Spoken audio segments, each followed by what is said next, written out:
Hepinize selam Hello Kitty'lerim, kanalıma ve videoma hepiniz hoş geldiniz. Bugün sizlerle birlikte PKX'lere pet takası yapacağız. O zaman başlayalım.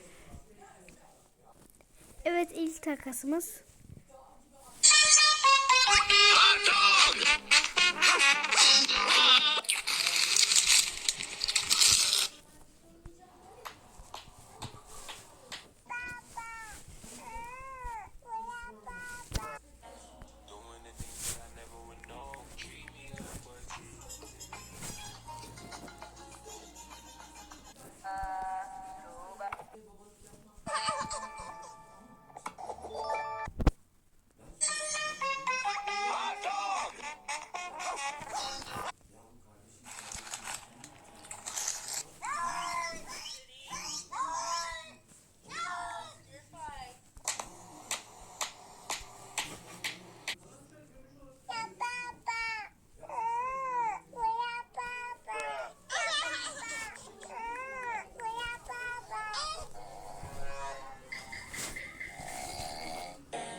Bir dakika bekleyin.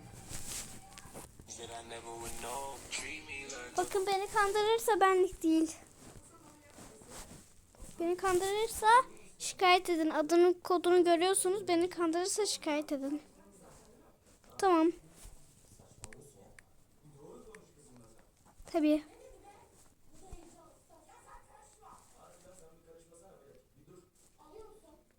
Vereceğimi mi sandınız? Ben böyle şeylere inanmam. Devam ediyoruz. Şuna bir takas atalım.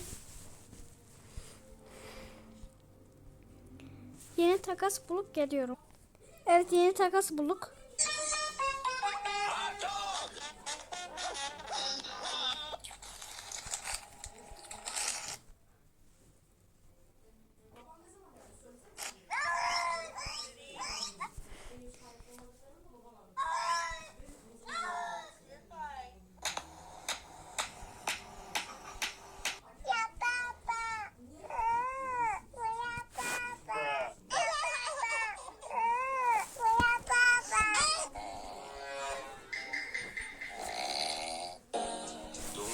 That I never would know. Treat me like what you.